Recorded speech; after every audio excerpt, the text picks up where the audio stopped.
if MIM is not behind this, because Chandrayana Gutta constituency, under whose scope the temple comes, the MLA is Akbaruddin, and the MP of the same Hyderabad Lok Sabha Parliament, Lok Sabha is Asaduddin.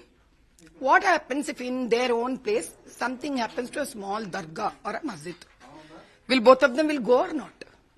Why did they not come yesterday? When such huge dharna was being conducted and I was there also, why did they not come if they have not done anything? That's the first proof.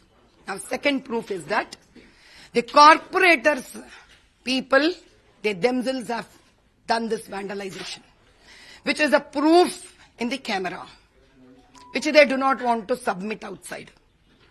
And who else has such motto behind this?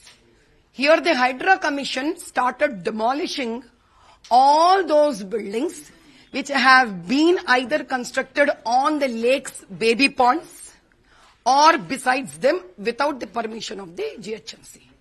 In that it is very clearly which has been given that their Fatima College is being demolished under the Hydra Commission. Immediately, whenever there is a real estate involved, whenever they have to eat some Waqf board lands, whenever they have to want to take away some Hindu land, whenever their properties are into stake, the first thing that they do is communal rights. Basis of that, they also want to send a message to the existing chief minister that dare not you touch my property. If you touch my property, I am not going to keep quiet. Because your sole existence is because of me and my orders to all Muslims to vote. This is how they have utilized the previous government, BRS or TRS, whatever you want to call. And this is the same pattern they are utilizing now for the Congress government. Yeah, during the elections, they have become friends. But to all our surprise, the Congress Chief Minister of Telangana has come out of that shell. Probably we do not know. Now they started demolishing all those illegal properties in which, if you can say, this Fatima project is also there, which is a beloved project of Akbaruddin and Asaduddin. It's a diversion of that itself is this vandalization.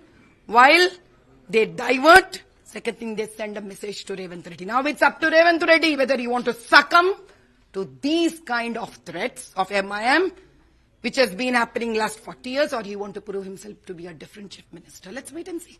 Funds to a temple alone is not the solution, because the solution is to stop such vandalizations on the temples. But having vandalized, undergone that destruction, the temple has to be rebuilt, which is part of the responsibility. So we will wait, because they're not letting, it seems once I came out from that dharna, the localites have come back to tell me that they're again, the DCP is stopping to do puja because as per the Agam Shastra, the temple ideals, when they've been broken, you should keep on doing Shanti. Hinduism doesn't mean to just construct a temple. It has a lot of dharma in its own self. It has a lot of rules and regulations in itself. And once it is broken, till the new temple is not done with the Shanti puja and the respective havans, every day their puja has to be done. And they're stopping us from that. So I'm not going to keep quiet. I am not going to keep quiet till the temple gets its justice. And I am not going to keep quiet if any other temple is touched.